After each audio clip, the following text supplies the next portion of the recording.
Kábíyèsí o, kábíyèsí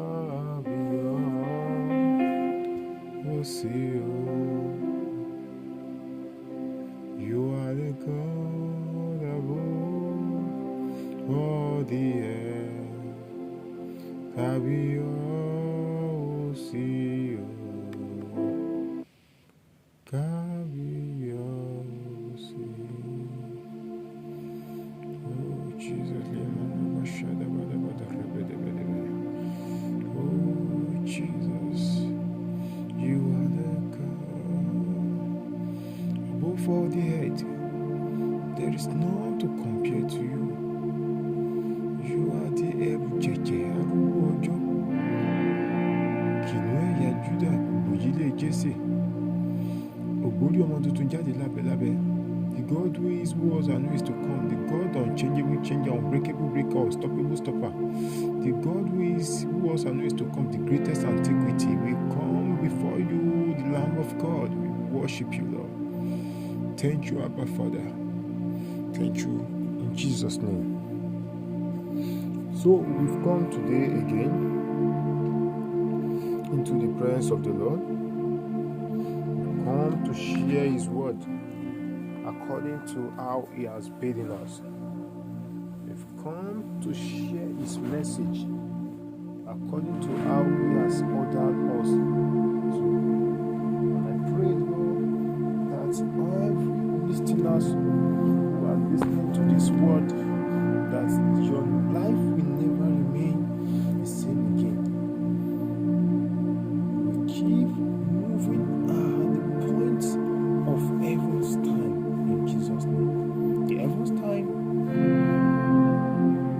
it's always up and not down. So, the heaven's time is a conscious time. I pray that that time will be your time in Jesus' name. The time will be very, very watchful and careful to flow with your Lord. So, today we come again from the Lamb of God. From the Lamb of God. So, still on the topic which we have been teaching before, the church. The church. So, right now, we're going to be looking into another topic which will take us into the church and outside the church. It says, let the blindfold be unveiled. Let the blindfold be unveiled. So many of us would have listened to something of such before, but I pray that the Lord God Almighty will meet our needs right now in Jesus' name. So I want us to open our Bible to the book of John chapter 8 verse 32. John 8 verse 32. John 8 verse 32. And it says, then said Jesus to those Jews which believe on him, if you continue my word, then are you my disciples indeed, and you shall know the truth, and the truth shall make you free. Let me bring something to our point of view tonight. It says, in the summary of those verses I just read, it says, the request is knowing, is knowing. The request is knowing. The request from the Lord Jesus Christ is what? Is knowing and not to receive. It's not a request of you receiving it now. It's a request of you knowing it. Knowing. Because automatically when you know, you will receive. Actually, there's a difference between hearing and knowing. So a lot of us have not really differentiated between knowing and hearing. A lot of people do hear, but doesn't enter into their understanding. So probably you can hear and not understand, but you cannot understand and not hear. Hearing is not until you put your ear to ear. There are a lot of ears on you. Your eyes can actually give you a message. Your body can give you a message. Even your mouth, your nose can give you a message. So hearing comes from all these sense organs. So hearing the word of God. Now, what am I saying there? He said, when you know him, you will automatically receive him. So the first thing in salvation is knowing who you are receiving. It's knowing who you are receiving. When you don't know who you are receiving, you can actually be missing. You cannot receive him when you don't know him. So that's why he said unto them, unto the Jews which believe on him, if ye continue in my words, then ye are my disciples indeed, and ye shall know the truth, and the truth shall make you free. And Jesus was asking, why me? Why me? Why is so much hatred like this? Because a lot of us, all we can express much is just the hatred. I was talking to somebody today. I said, Jesus will save you. I won't blame them. He said, he was saying something else. I won't blame them because they don't really know the truth.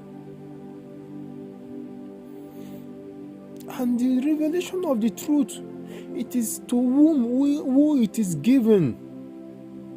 If you have not been given the revelation of the truth, you can't know the truth. That's why we still have a lot of weeds in the church today, among a lot of thorns and weeds in the church. So, why did you hate me? According to the book of John chapter 15 verse 19 to 20, John 15, 19 to 20, it was telling us about his decision is final. It's telling us, if you know him, his decision about you is final. His decision over you, over your situation of life is final.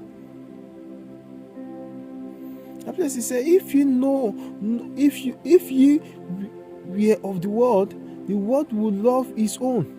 But because ye are not of the world, but I have chosen you out of the world, therefore the world hates you. So the world hates you because of what? You belong to the side of the truth. The world will make you to see the truth as if it's shit, as if it's not relevant, so that you can also drop it just like the way they drop it. So that's why you keep showing hatred. Some of us just hate the truth without any reason, because we don't give time to observe what the truth is. So when you give time to observe what the truth is, you will actually receive the truth. Remember the word that I said unto you, that's Jesus speaking. He said, the servant is not greater than his Lord.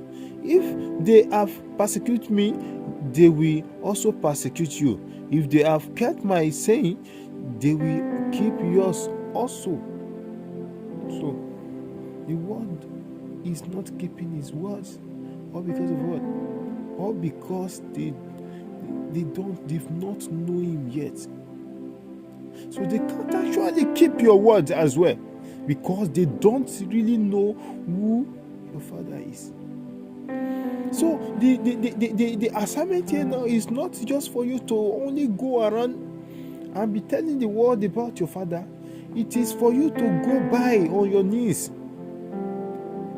and pray for those who don't know your Father on their behalf, because they don't know me.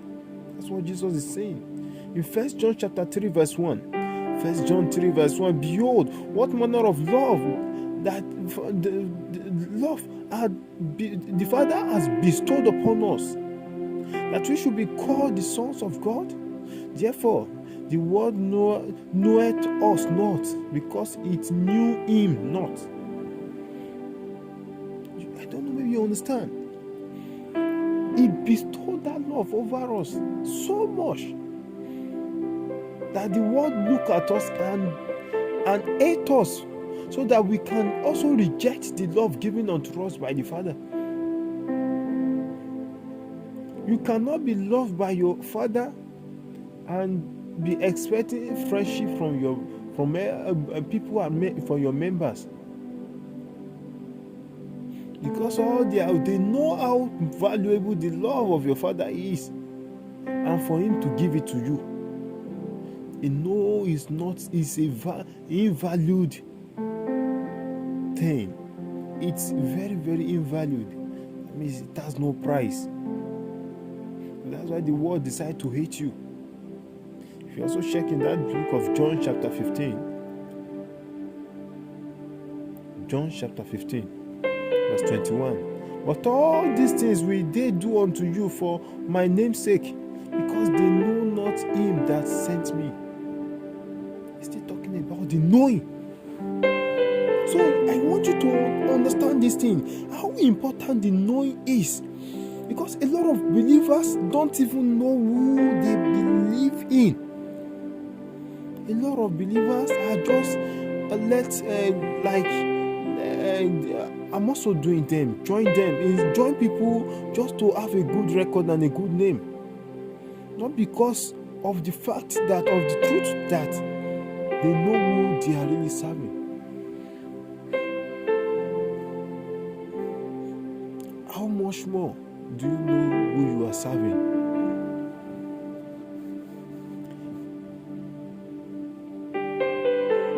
How much more do you know who you are serving? So, they hate who you are serving. They hate him. And who you are serving is asking a question. If I am actually wrong, let's say I'm wrong, is persecution the correction? They persecute you, they kill you, so that you can drop the truth. And actually, a lot of us have dropped it. But I want to encourage you. There's nothing in this world to live for. The only thing that is worth living for is the love given to you. One funny thing about the world is that the world don't even know where it's going. They don't know where they are going. And by the time you drop that thing that is with you, and you want to follow the world, someone who is blind, where will they lead you? It's like jumping from fry pan to fire.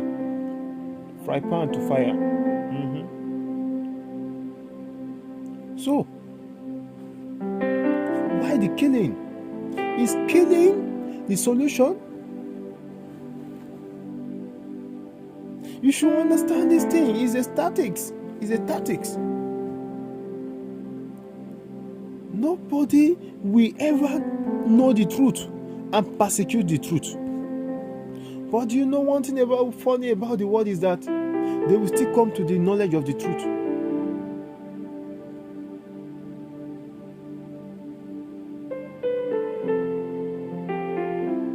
I want to ask you a question. If Jesus is wrong, if salvation is wrong, if Christianity is wrong, so what can the world offer that is more than Jesus, that is more than all these things? What do you think the world have to offer you to actually give you a good ending, a better ending? The world, that's why I told you at the first place that the world doesn't know where it's going. The world himself doesn't know where it's going. Devil is their father, and Bible recorded it that he is a liar. And mostly when the father of the world is a liar, where do you think he's taking the disciples? His disciple. He's not taking them anywhere. He's a condemned man who is destroyed already. So, if he's condemned already, destroyed already, and the world wants you to handle the truth which you have at hand with a levity hand, where do you think you are going? Jesus can't be wrong. According to the book of 1 John chapter 2 verse 15. 1 John chapter 2 verse 15. It says, "Love not the world, neither the things that are in the world. If any man love the world, the love of his Father is not in him. For all that is in the world, the lust of the flesh, the lust of the eyes, and the pride of life, is not of the Father, but is of the world. And the world passeth away." Take note. The world passeth away, and the lust thereof, but he that doeth the will of God abideth forever. He that doeth the will of God do what? Abideth forever. Marabo Shata. I want you to take note of this. But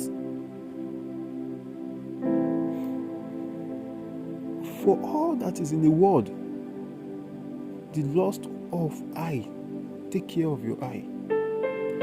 The lust of flesh, take care of your flesh. The pride of life,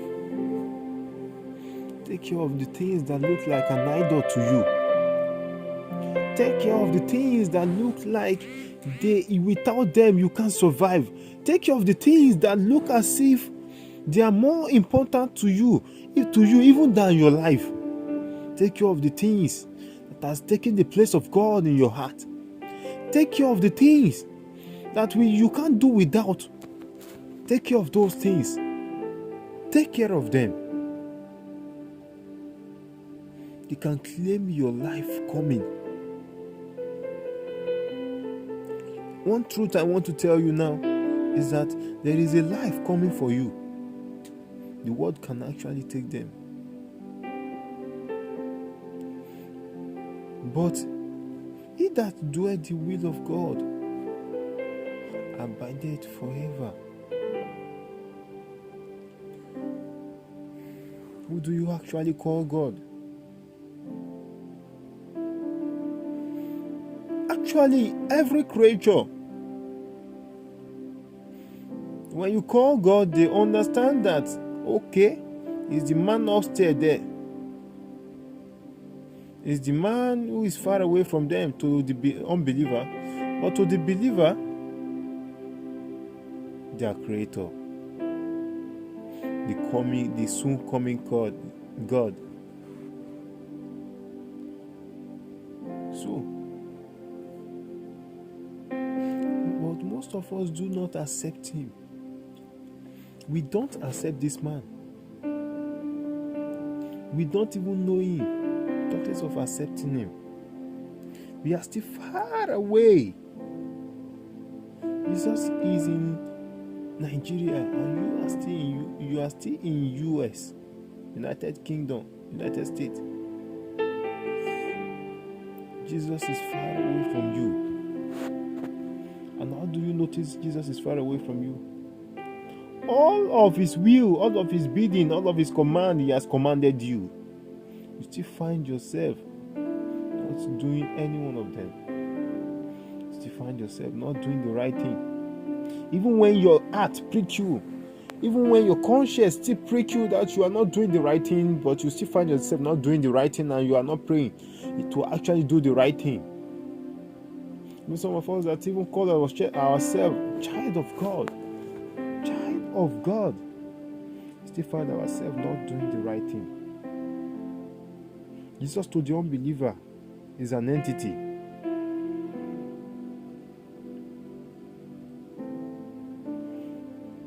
But to the believer, to the church,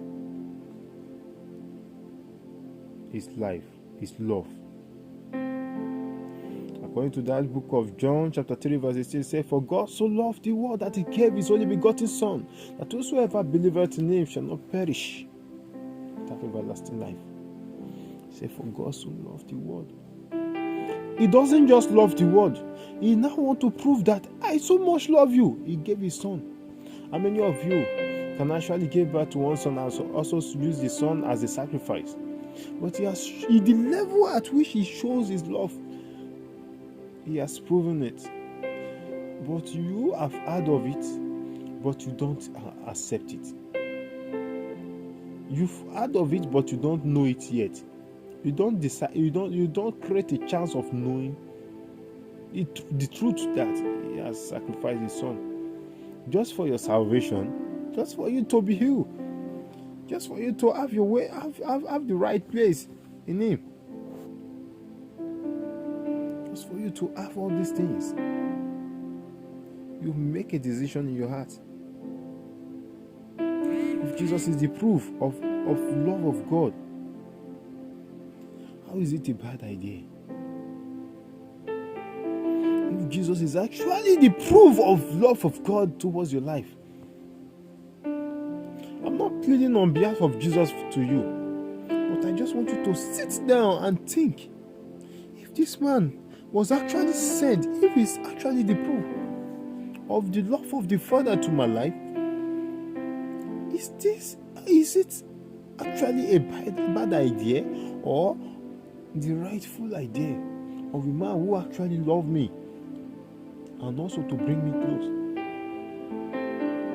That's what he's saying there in the book of John 3:16. God so loved the world. For God so loved the world. He has thought of what he could offer you. He could have offered you the world, but you need to stay in the world. He could have offered you the heaven, but heaven is his throne. And he now thought of it. What can I offer this my son? He offered the Son to the sons. Because the reason why I call you sons is because he sees you as son. What he sees about you matters than how you see yourself. So he sees the good out of the bad bad way you are seeing yourself.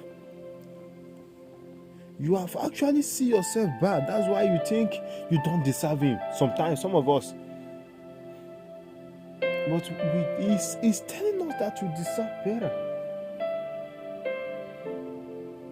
Oh, Jesus, thank you. Thank you, Jesus. According to the book of 1 John chapter 3 verse 5. 1 John 3 verse 5. And you know that he was manifest to take away our sins. And in him is no sin. In him is no sin. Because when you begin to think Jesus to you is a bad idea, think of this again. How is it a bad idea? Someone who doesn't commit any offense. I was even relating this story of the Barnabas, the thief, and Jesus. Or could have taken them to say that discipline Barnabas, that the king should discipline Barnabas and leave Jesus alone. But they say, kill Jesus and set free Barnabas, the thief. You know, there is a thick thing in between that part. Thick thing. And they don't even contemplate it. They say, am I straight? Release Barnabas and kill Jesus. That is what is happening in your life. A lot of people want to kill the truth. All they want to do is to kill the truth. Some of us know already. And some of us who are yet to know the truth, it is to blindfold you. That's why the topic is, let the blindfold be unveiled.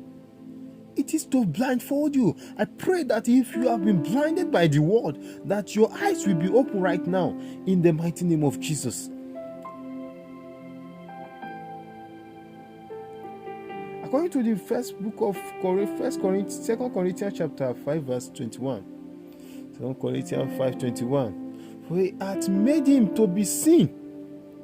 Repeat it again. For us, who knew no sin, that we might be made the righteousness of God in him. That we can be made the righteousness of God in him. Who knew no sin? He doesn't know sin. He knows no sin. He was made sin. If you understand what it means to be a sinner, and he take it all, not just for you, not just for me, but for us all. He take this garment and wear it all for you, all for me. What are we going to repay him with? Not giving your life to him doesn't affect you. It doesn't affect him. You are the one that will lose if you don't give your life to him. And one thing you just done is to give your enemy joy over your life. Number one enemy is you, and number two enemy is the one external, internal and external, which is the devil. And the number third enemy are your people you call your village enemy. Those are the third parties. But the number one is you. Until you receive him, the second enemy have no root anymore in your life. In the book of First John chapter 4 verse 11. 1 John 4 verse 11. Beloved, if God so loves us, we ought also to love one another. In church today, there is no, at a point, I won't say there is no love. At a point, the place of love has been discharged into the thin air. A lot of us don't even know again what it meant to love. A lot of us would rather hate than to love. A lot of us will even drop the salvation just to hate, create an hatred. I say, when I'm done with that hatred, I will pick back the love and the salvation again. Who does that? Say, beloved, if God so loves us, if actually he said for God, the love he has to us, he to express his love is by giving us his son. We ought to love him back. Let's say I'm the God. I have used my son as a sacrifice for you. What will you pay me with? You pay me with bad, with evil? You're not giving your life to me. You're not giving your life to Christ. Pray that our eyes should be opened in Jesus' name. According to the book of Galatians 3:13, Christ has redeemed us from the curse of law, being made curse for us. But it is written, curse is everyone as hanged on the tree. Christ became the curse so that you can have freedom. He became the problem, the family problem you think you have, so that you can have freedom. He became the village people, and the enemy of the village people they're talking about, so that you can have freedom. He became number one enemy to the enemy of your enemy, of you yourself rather, because the number one enemy is you. By revealing you to you, there is no, you can not know yourself if you don't know God.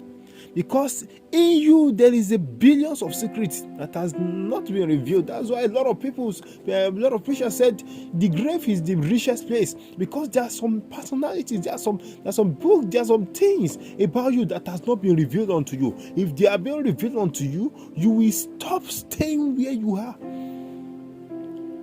You will dust up and start working on things.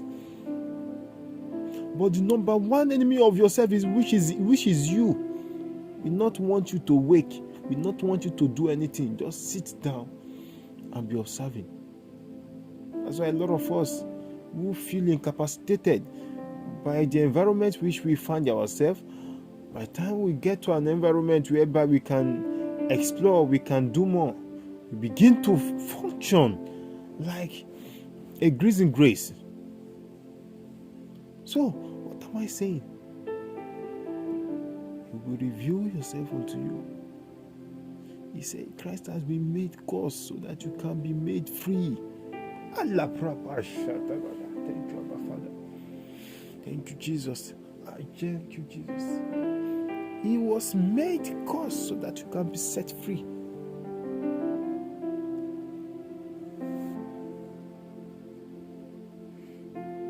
According to the book of 1 John chapter 4 verse 11, beloved, if God so love us, we ought to love one another. I said it again. I think I've quoted that before. If God so love us, we ought to love one another back. So,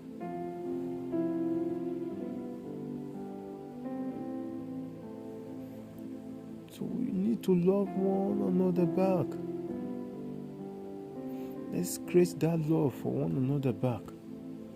That is how we can ever please God. That is how we can ever make God happy. How do you prepare to make your maker happy? How do you prepare to really show that love back to him? How do you prepare to show that love back to him? If creating you was for love, do you accept the love?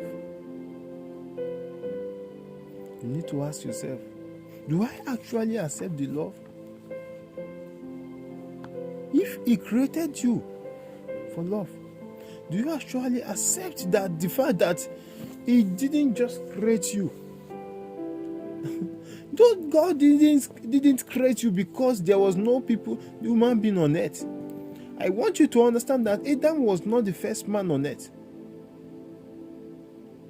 If you study your Bible very well, if you read in the book of Genesis, you understand that Adam is not the first man on earth.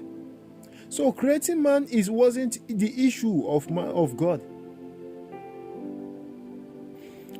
It is love. The issue of God was not to bring people like you to heaven. There are angels in heaven. The issue with what God actually have is not because there is too much scarcity. Yes, there is scarcity on earth. Not because he wants angels and human beings to start relating together. Not because he was thinking of making money somewhere. The issue he had was love. Not because he had issue with love. Actually, what I mean is that he want to create something from a very low standard and bring it up with love. He want to build love with you. So in the book of Genesis chapter 1 verse 24 to 25, God said, let the earth bring forth the living creature and his kind, cattle and creeping things, and beasts of the earth after his kind. And it was so. And God made the beasts of the earth after his kind, and cattle after their kind, and everything that creepeth upon the earth after his kind. And God saw that it was good. I think you can hear a repetitive statement there. After they are kind, after it's kind, after it's kind. So he was creating them after kind, as in kind of goats, kind of rats. Let's say section of rats, section of snakes. So he created them after their kind. But if we come back down in Genesis chapter 1 verse 26 to 27, he said, and God said, let us make man in our own image. That is after the kind of God. So that is why if they ask you, how is God like? Tell them he's like me. Because you are created after whose image? God's image. After our likeness, and let them have dominion over the fish of the sea, and over the fowl of the air, and over over the cattle, and over all the earth, and over every creeping thing that creepeth upon the earth. So God created man in his own image. In the image of God created he him, male and female created them. Praise the Lord. He created them what? Male and female. So it wasn't a mistake. Your kind of creation was different from every other creation. The way he formed the head, the way he created the animals, you are looking at animal no matter how you try to train them. So this is just to prove how much he loves you. He loves you to the extent that he created you in love. He loves you to the extent that he created you to bring you to throne. He created you to the extent that he molded you with dust, and also want to bring you up above and above the highest treasure. Thank you, Abba Father. He built you. So let's make him have dominion. Let's make him have dominion. Let's check some things here. If God actually make mistake, you can actually look into this. He created you. Was it a mistake? He loves you. Was it a mistake? He promised you grace. Was it a mistake? He promised heaven. Was it a mistake? He promised to ease your load and on earth. But was that a mistake? According to the book of Micah chapter 6 verse 8, it says, he has shewed thee, O man, what is good, and what doth the Lord require of thee, but to do justly, and to love mercy, and to walk humbly with thy God. To do all these things justly.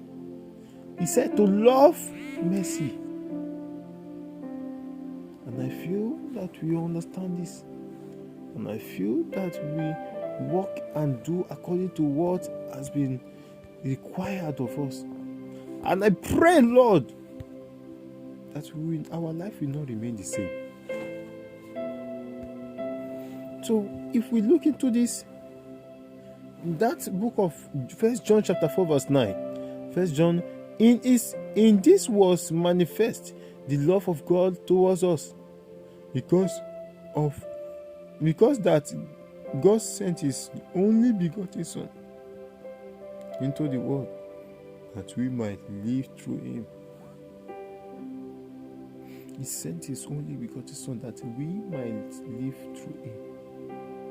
Titus 3:4 says, but after that the kindness and love of God our Savior towards man appeared, not by work of righteousness which we have done. Let's listen to that.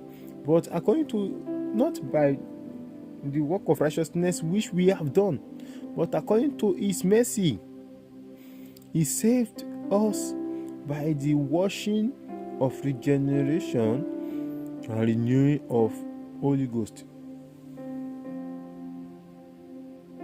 So if Jesus is the gift proved, promised, what will you do with him?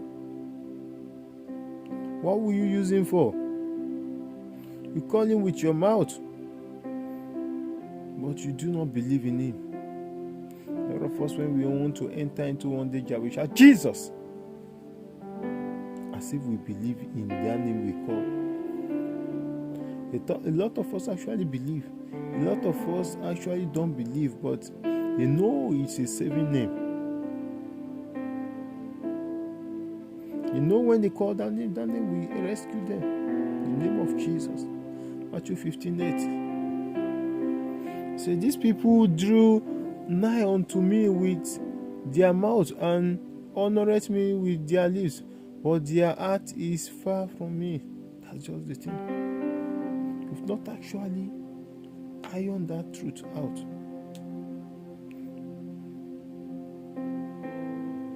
So,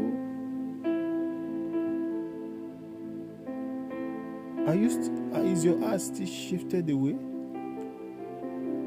Are you still feeling being different from others? Do you feel like what you've done so far, Jesus can't accept you? Can give him a try. He will accept you with the whole of his heart. According to the book of Ephesians chapter 1 verse 17, which says,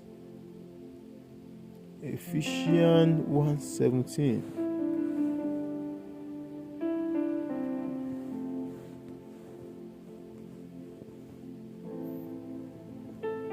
That the God of our Lord Jesus Christ, the Father of glory, may give unto you the spirit of wisdom and revelation in the knowledge of him. Yes, that's it. I give you the grace of revelation in his knowledge. Philippians 2 verse 9 to 10 says, wherefore God also hath highly exalted him and given him a name which is above every name, that at the name of Jesus every knee should bow, of things in earth, in heaven, and things on earth, and things under the earth. Everything should bow to him. And one thing you don't know is that when everything bows to him, everything bows to you. Everything virtually bows to you. But when you are not in the right place, nothing can actually bow to you, because you've not really bring in the right person to take over your life. If we look into that book of Romans chapter 8 verse 38, nay, in all these things we are more than conquerors through him that loved us. For I am persuaded that neither death, nor life, nor angels, nor principalities, or power, nor things present, nor things to come. So you are more than conqueror over all these things I just made mention of. In the book of Romans, in the book of Jeremiah, if the state you are right now,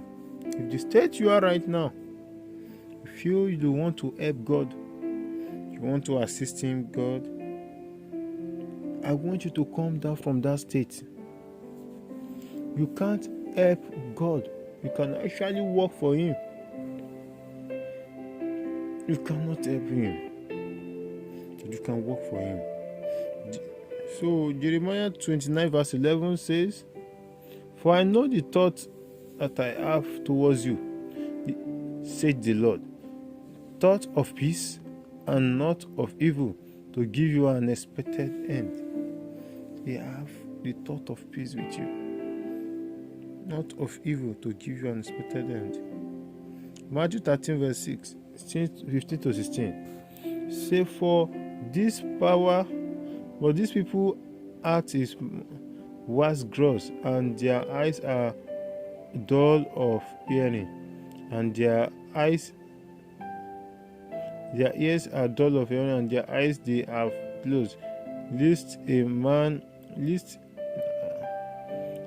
at any time they should see with their eyes, and hear with their ears, and should understand with their heart, and should be converted, and I should heal them. But because are your eyes, because are your eyes, for they see, and your ears, for they hear. So what are we trying to say here? Is that you cannot help God. Don't make that mistake. And if you know you are coming to church and you don't have the right gadget, I think it's right now to come too close to Christ. You need to come close to Christ. You need to have Jesus in your heart, which is the right gadget you need to have. If Jesus said he was sent from God, have you asked God? If truly the work he did shows that it's from God, what is actually the problem? If the work he said he is doing is from God, what is actually your own problem? Do you see miracle, you see signs and wonders, but you still have issue of saying, I surrender my life to you, Jesus? I don't want you to end yourself in hellfire. I want you to end yourself at the end of the whole thing in heaven. I pray that the grace to really follow Christ deeply, the grace for your eyes to be open, the Lord will give unto you and me and every one of us listening to this word, in Jesus' name. Thank you, our Father. In Jesus' mighty name we pray. Amen.